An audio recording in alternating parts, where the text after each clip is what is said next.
Somebody help me, please. I can't move." The boy's voice was breaking under the weight of the rain, each word drowned beneath thunder and wind. But no one stopped. Not the man jogging with headphones. Not the woman pushing her stroller. Not even the caretaker, standing 15 feet away, glued to her phone under a tree. Leo's small hands clung to the arms of his wheelchair as the wheels sank deeper into the mud.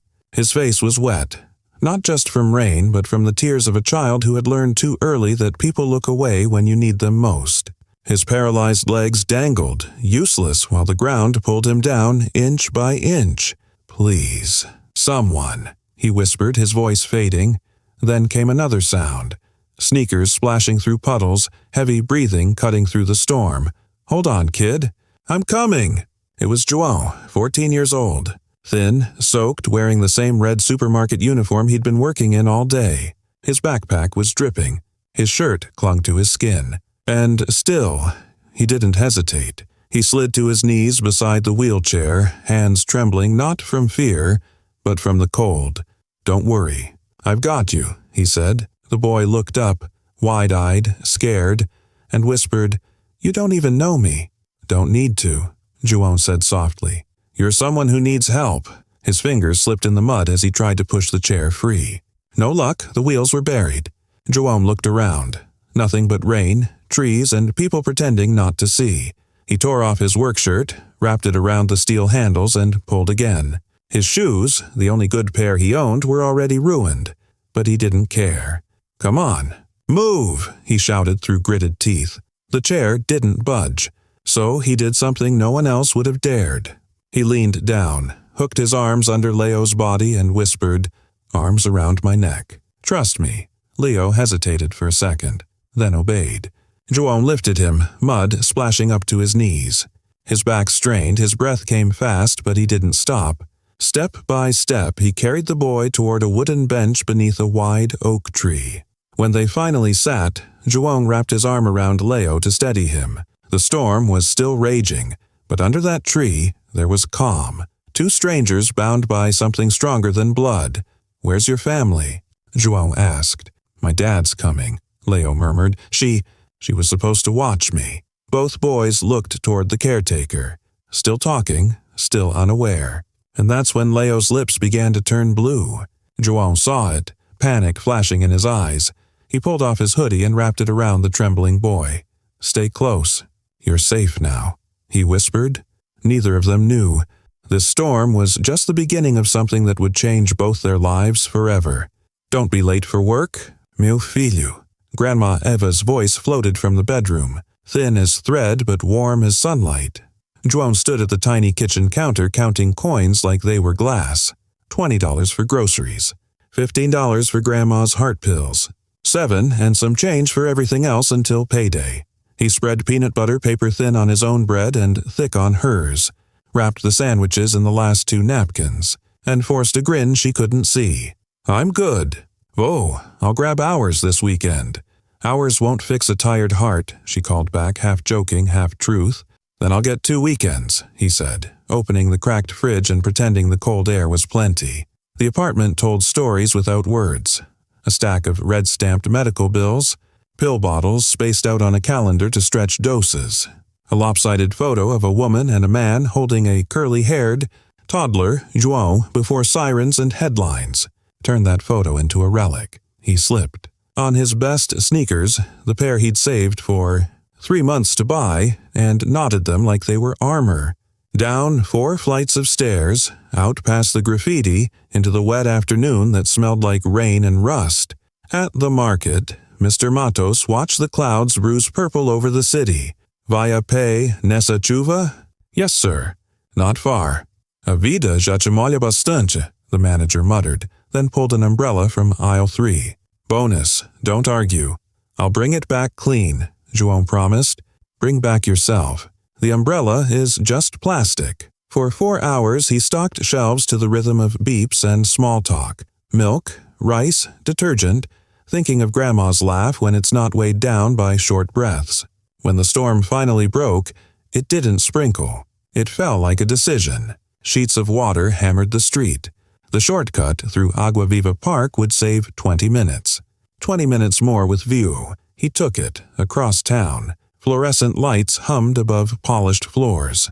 Dr. Ricardo Torres sat in a physician's office that smelled like lemon wipes and endings, staring at a scan he'd seen too many times. Permanent. The doctor's voice was kind. It's still bruised. There are surgeries that help comfort. But legs, no. What he needs most now is protection. For his spirit. Protection.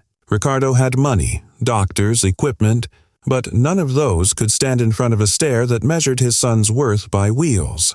He won't go to the park anymore, Ricardo admitted. Says people look. The doctor nodded. He needs someone who sees him before the chair. On the drive home, his phone buzzed. The new caregiver, a professional, polished resume, high fee, confirmed pickup at the park later. Ricardo hesitated, then exhaled. 1 hour, Helena. Just ducks and fresh air. Claro, senor, she replied. I've done this for years. Back in the neighborhood, João stepped into Agua Viva Park, where paths were smooth and signs spoke softly. Rain turned the world to mirrors. A stroller squeaked past. A runner blinked water from his lashes. A suited man checked the time and quickened his pace. João's umbrella flipped inside out in a gust. He laughed, shook it straight and kept moving, until the laugh died. A wheelchair near the lake. One wheel swallowed by a mud pit. A boy's knuckles white on the armrests. A caretaker turned away under a tree, phone pressed to her ear like a lifeline. 2 joggers passing without a pause. The suited man detouring with a grimace. Alguém, por favor. The boy's voice barely rose above the rain. João didn't think of sneakers, or a phone that wouldn't survive a downpour, or a uniform he needed tomorrow. He didn't think at all. He ran. Hold on. I'm here. In another part of the city, Ricardo's dashboard chimed. Text from Helena. Tudo bem. Leo está alimentando os patos. He smiled without seeing the storm on the glass. 15 minutes later, a different message would make his blood run cold. But for now, 2 worlds. One built on abundance. One stitched together with grit. We're sprinting toward the same oak tree, the same bench, the same moment where a choice in the rain would bind them forever. I can't hold it. Leo screamed as the wheelchair tilted again. Mud splashed up his arms, cold and stinging. He tried to grip the wheels, but his hands slipped. Somebody, please. João dropped the broken umbrella and lunged through the puddles. Rain whipped across his face, his hair plastered to his forehead. He didn't slow down, didn't hesitate. Hang on. I got you, okay? The boy's terrified eyes met his. Pure panic trapped behind lashes heavy with rain. João crouched behind the chair, digging his shoes deep into the mud for balance. He pushed. The chair didn't move. He pushed again, harder. The wheels only sank deeper. No use, he muttered under his breath. Then louder. Don't worry, little man. I've got another plan. He yanked off his soaked work shirt and twisted it tight around the slick metal handles for grip. He tried again. Still nothing. The chair was stuck like it belonged to the ground. Rain pounded harder, thunder rolling overhead. Leo sobbed softly. I can't feel my legs. João's heart cracked a little. That's fine. You don't have to. I'll be your legs today. He looked around wildly, eyes darting to the ground. Branches, roots, anything that could help. He jammed sticks beneath the wheels, using them as levers. The first one snapped. The second slipped. Then he made a choice no one else would have made. Okay, we're doing this my way. João moved in front of the chair, hooked his arms under Leo's shoulders. Put your arms around my neck tight. But do it! Leo obeyed instantly, clutching him with trembling arms. João braced, grunted, and lifted.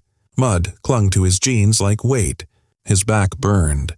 His breath came ragged, but he didn't stop. Step by step, he dragged them both free from the suction of the earth. The caretaker finally turned, eyes widening in shock as she saw the scene, her phone still pressed to her ear. Meu Deus. What are you doing with him? Saving him, João snapped, voice hoarse. You should have done that first. He carried the boy all the way to the oak bench, his muscles shaking. When he finally sat, Leo still clung to him, face buried against João's chest.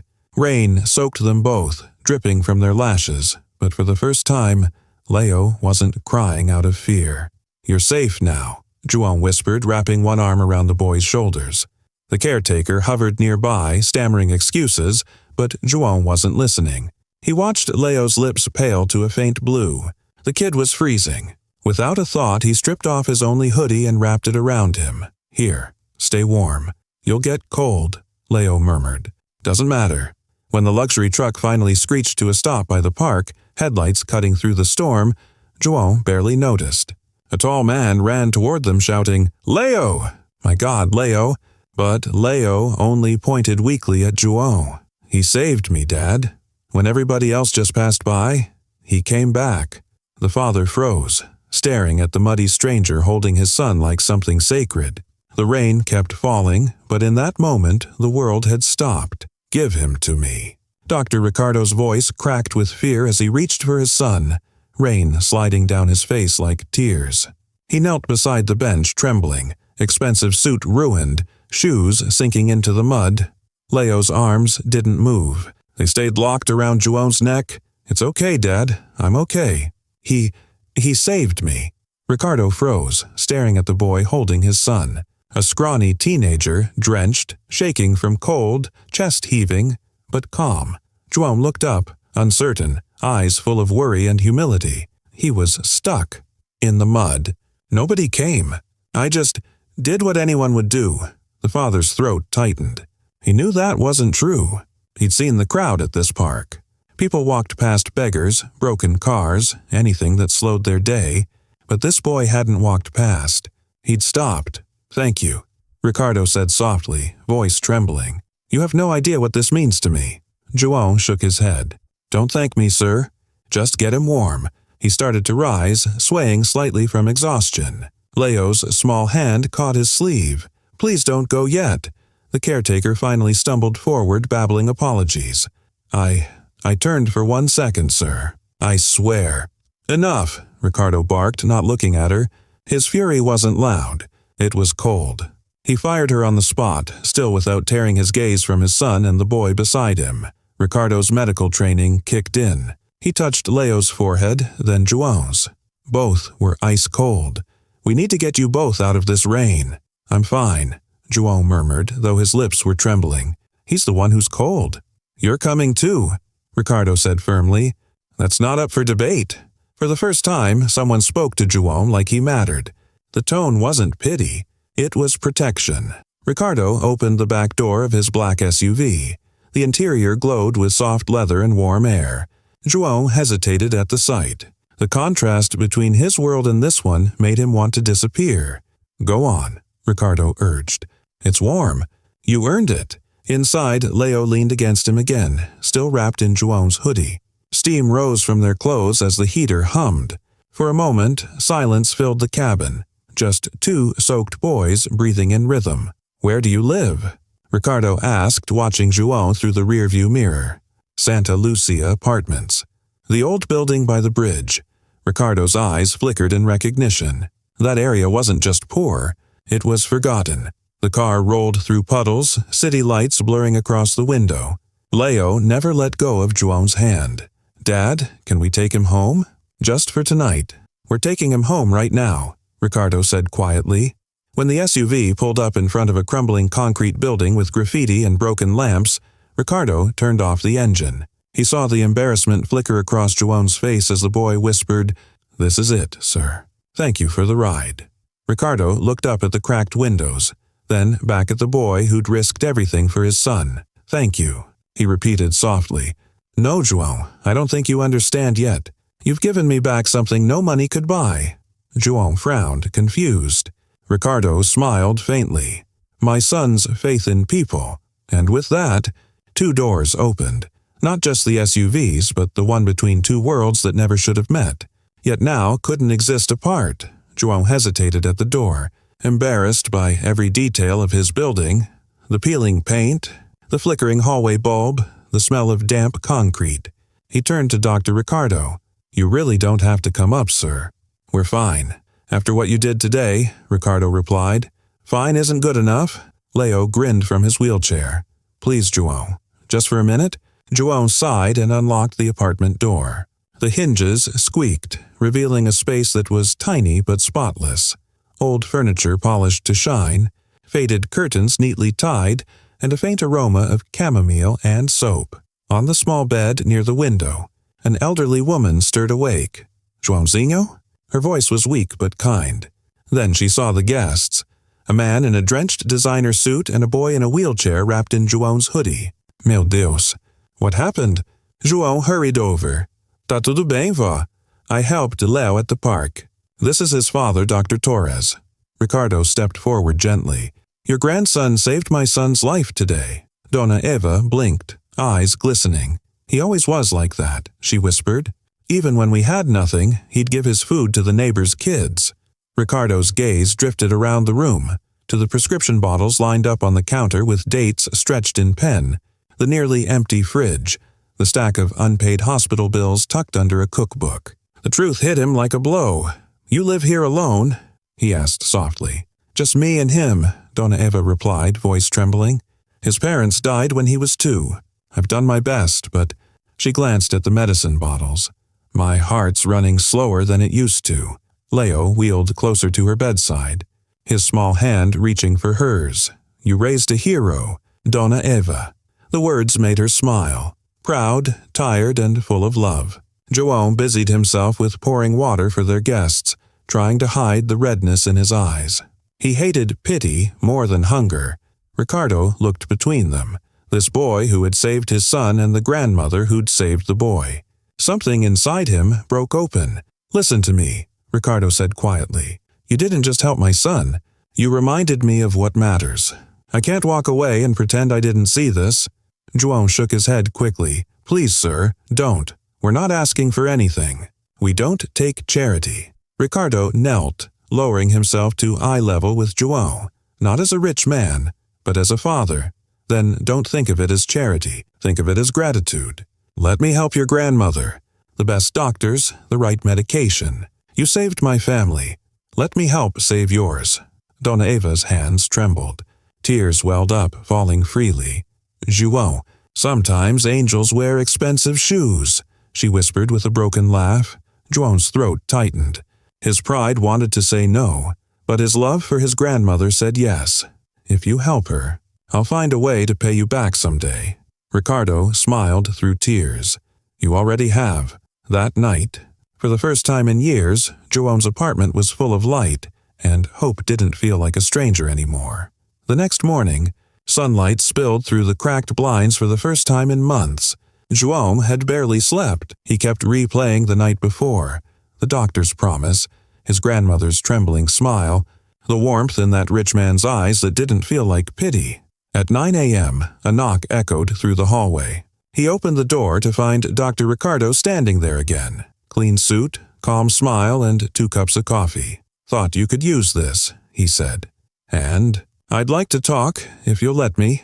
Dona Eva motioned him in. "Please, Duter. Sit. I was just making tea." "Don't get up," Ricardo said softly. "I came to see how you're feeling." "Better already," she chuckled, though that might just be the hope talking. They all smiled, but Ricardo's expression soon grew serious. He reached into his coat pocket and took out a small folder. School brochures, papers stamped with crests João had only ever seen on billboards. "João," he began, "I saw the way you spoke to my son yesterday. The patience, the courage, the kindness. Leo needs someone like you, a friend who treats him like an equal." João blinked, confused. "A friend?" "Yes," Ricardo continued. "I'd like to offer you a scholarship to the same school Leo attends, Agua Viva Academy. Full tuition, books, transport, everything.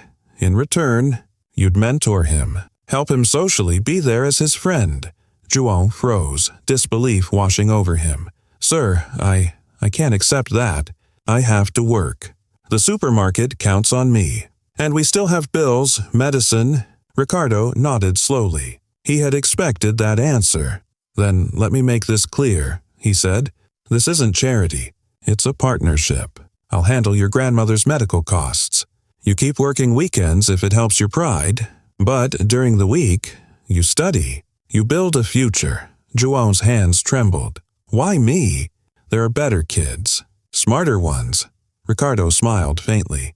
"Because when everyone else looked away, you didn't. That's the kind of intelligence no school can teach.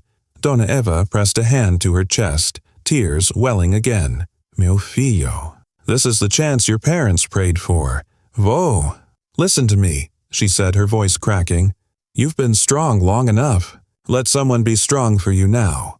João swallowed hard, torn between gratitude and fear. Finally, he looked up at Ricardo. If I accept, there have to be rules. I still work weekends. Any money goes straight to savings for emergencies. And if my grandma's health gets better, we'll review the help. Maybe I can pay some back. Ricardo's eyes softened. Deal, he said, extending his hand. But I have one condition too. What's that? Sunday dinners. You and Dona Eva join us every week. No charity, no obligations, just family. João stared at him, stunned. Dona Eva covered her mouth, whispering through tears. Sometimes, the angels we meet don't have wings. They knock on our door with coffee. For the first time, João smiled without hesitation. Okay, he said, gripping Ricardo's hand. Deal. The handshake sealed more than an agreement. It was the moment two worlds, one of privilege and one of struggle, finally became one family. 3 months later, João stood in front of a tall iron gate with his backpack slung over one shoulder. The sign above read, Colegio Agua Viva. White marble, glass windows, manicured lawns. It didn't look like a school. It looked like another world. He took a deep breath. You ready? Came a familiar voice. Leo wheeled up beside him, grinning ear to ear. I've been waiting all summer to see their faces when you show up. João laughed nervously. Yeah, right. The janitor's kid from Santa Lucia? They're gonna love me. Correction, Leo said, tapping his wheels. The hero who carried a kid out of the mud. Let them try and say anything. Inside, the stares were immediate. Curious, polite, some judgmental. But Leo rolled proudly beside him, introducing João to everyone as if he were royalty. This is my best friend. Don't bother asking what he did this summer. He saved my life. By lunch, whispers turned to respect. By the end of the week, teachers were praising his work ethic. And by the end of the month, João was tutoring 2 seniors in math and repairing a broken 3D printer in the robotics lab. Still, he never let success make him forget where he came from. Every evening, he called his grandmother before dinner. Every Sunday, the Torres family dined together. João, Dona Eva, Leo, and Dr. Ricardo, laughing like they'd known each other forever. One night at dinner, Leo leaned forward, eyes bright. João, I've been thinking about that mud. That's not something I like to think about, João said. No, listen. The chair got stuck because of the wheels. What if there were a way to stop that from ever happening again? Dr. Ricardo raised a brow. You're talking about modifying wheelchair design. Exactly, Leo said eagerly. A hybrid model that adjusts to rough terrain. Sand, grass, even mud. And João knows how to build things. João blinked. Me? I've only fixed shelves and grocery carts. You built a bridge out of tree branches, Leo reminded him. Under pressure. In the rain. That's engineering. The doctor smiled, recognizing the spark of something bigger. Then do it, Ricardo said. Design it, build it. Use my workshop. And that's how it began. 2 kids from opposite worlds spending weekends sketching, soldering, and failing forward. The prototype was clumsy at first, too heavy, too loud, but João's persistence met Leo's imagination halfway. Weeks turned into months. They skipped parties, stayed up past midnight, tested in the rain. And one Saturday, when João pushed Leo's new wheelchair across a patch of wet grass and it didn't sink, they both screamed in joy. We did it, Leo shouted. No, João corrected, laughing through tears. You did it. We, Leo said firmly. Brothers don't work alone. In that moment, drenched again but laughing instead of terrified, João realized something profound. The mud that once nearly took a life had become the soil where something extraordinary grew. 2 boys, 2 hearts, one invention that would soon change thousands of others. 4 years later, applause thundered through the grand auditorium of Agua Viva Academy. Rows of proud parents rose to their feet as João Silva, the boy who once trudged home through the rain, walked across the stage in his graduation gown. Leo sat in the front row, his modified wheelchair gleaming under the stage lights, eyes shining with pride. "Ladies and gentlemen," the principal said, smiling, "our valedictorian, João Silva." João's palms were sweating, but his voice came out steady. "When I was 14, he began, I walked home from work in the rain and saw a boy trapped in the mud. I thought I was saving him that day, but now I know he was saving me too." The room fell silent. Ricardo Torres looked on, one hand gripping Dona Eva's. "Leo taught me that being strong isn't about muscles or money. It's about refusing to let the world make you blind to people who need you. My grandmother taught me that hearts exist to help, and Dr. Torres showed me that kindness doesn't have to ask permission." He looked at his friend. "We built something together, a wheelchair that moves over mud, sand, and snow. But what we really built was a bridge between two worlds. And maybe that's what we're all supposed to do." Tears shimmered in the crowd. Even the teachers, polished and professional, wiped their eyes discreetly. "The truth is," João continued, "we all walk past people who are stuck, maybe not in mud, but in pain, loneliness, or fear. We all have a choice, to walk by or to stop and see them. I hope you choose to see." The crowd erupted in applause, not polite clapping but a wave of emotion. Cameras flashed. Leo was cheering louder than anyone. After the ceremony, Ricardo called them both aside. His voice trembled as he spoke. 6 years ago, I lost my wife and thought I'd never feel whole again. But that day in the rain, God sent me a reminder that family isn't just blood. It's the people who show up when it matters." He turned to João. "Son, I've been waiting until you graduated. If you still want, I'd like to make it official. I want to adopt you. Not as charity, but as family, much because you already are." For a moment, João couldn't breathe. Dona Eva's hand found his shoulder. "My boy," she whispered, "I think your parents just said yes from heaven." João's voice cracked. "Then my answer's yes too." Leo laughed through tears, throwing his arms around him. "About time, brother." The flash of cameras, the clapping, the smiles, it all blurred. João saw only faces he loved, the people who refused to pass by. That night, as the family gathered for their traditional Sunday dinner, João's voice closed the story that began in the rain. If you believe kindness still changes lives, like, share, and subscribe. Because sometimes helping one person doesn't just save them, it saves everyone. The camera panned over their laughter, over plates of food, over the framed photo of a rainy park bench, where it had all begun.